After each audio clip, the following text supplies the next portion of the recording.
छात्रों नमस्कार। पिछली क्लास में हमने आपको समास और उसकी परिभाषा से परिचित कराया और आपने ये भी जाना कि समास के कितने भेद होते हैं। आइए हम लोग उसके आगे प्रत्येक भेदों की चर्चा करते हैं। छात्रों, अगर आप लोग इस चैनल पर पहली बार हैं तो इसे सब्सक्राइब अवश्य कर लेना। चलिए क्लास को शुरू करते हैं। यहाँ पर जो है पिछली क्लास में हमने आपको बताया कि समास के निम्नलिखित 7 भेद होते हैं: अव्ययी भाव समास, तत्पुरुष समास, कर्मधारय समास, द्विगु समास, बहुब्रीहि समास, द्वंद्व समास और द्वंद्व समास। इसमें जो है हम सबसे पहले अब शुरू करेंगे। यहाँ पर समास के भेदों के क्रम में सबसे पहला भेद जो है हमारा, यहाँ पर समास का सबसे प्रथम भेद है अव्ययी भाव समास। कौन सा भेद है? प्रथम भेद है अव्ययी भाव समास। तो अव्ययी भाव समास क्या होता है?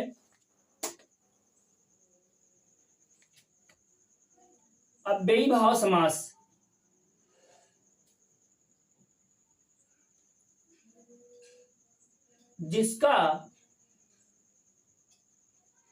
जिसका प्रथम पद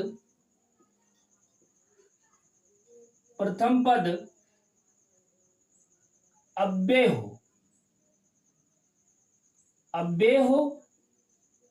तथा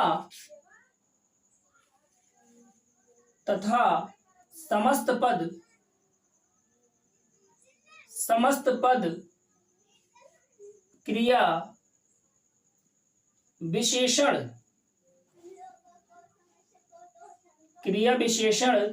की तरह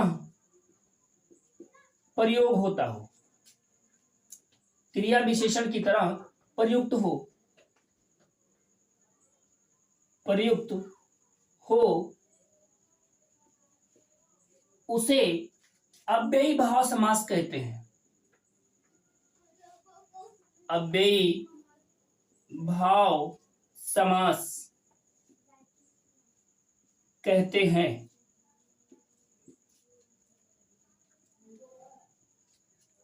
अव्ययी भाव समास क्या होता है छात्रों? जिसका प्रथम पद अव्यय हो, क्या हो?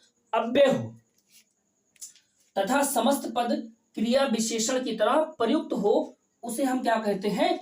अव्ययी भाव समास कहते हैं। क्या कहते हैं? अव्ययी भाव समास कहते हैं। जैसे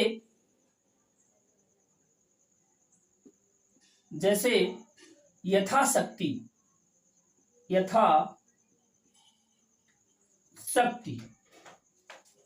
मतलब क्या हुआ इसका? शक्ति के अनुरूप,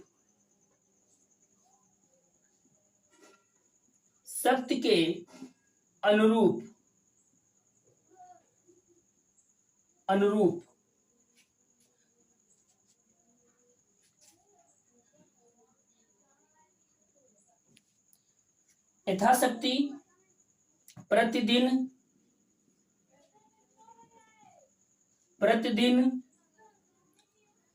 आमरण,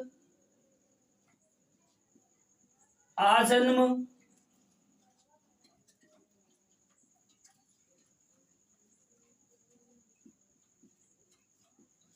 प्रतिदिन का मतलब क्या हुआ? प्रत्येक दिन। आमरण मतलब मृत्यु तक। आजन्म जन्म से। अब देखिए इसमें जो है, यहां पर इसको समझिए ध्यान से। कह रहा है कि प्रथम पद अव्यय हो।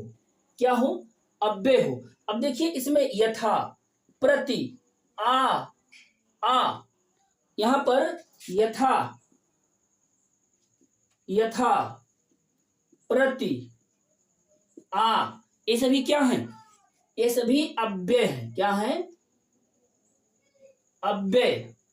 इसलिए इसे क्या कहते हैं? अव्ययी भाव समास कहते हैं। क्या कहते हैं? अव्ययी भाव समास कहते हैं। इसके कुछ और एग्जाम्पल हम आपको देने वाले हैं, जो महत्वपूर्ण एग्जाम्पल हैं, लगातार परीक्षाओं में पूछे जाने वाले होते हैं। तब तक इसको आप नोट करिए, अतिशीघ्र नोट करिए।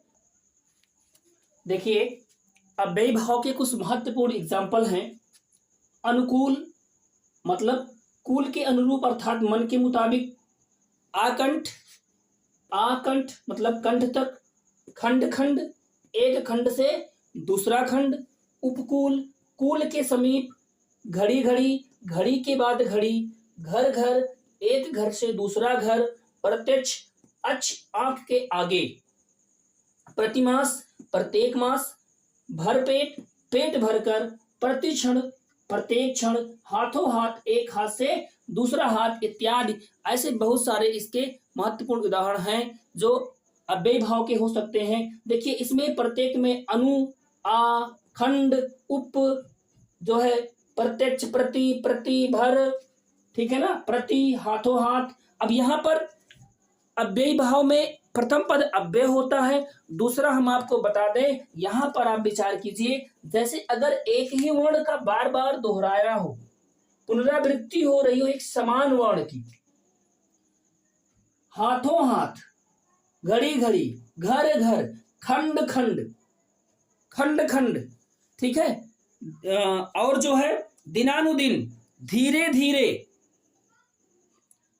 ऐसे शब्द जो होते हैं यहां पर धीरे धीरे, धीरे धीरे। दिनानुदिन मतलब जब शब्द एक ही प्रकार के शब्द दोहराए जा रहे होते हैं तो वहां पर भी क्या होता है, अव्ययी भाव समास होता है। क्या होता है, अव्ययी भाव समास होता है। छात्रों आज की क्लास यहीं तक। अगले इसके बाद जो है इसका अगला भेद हम अगली क्लास में करेंगे। तब तक के लिए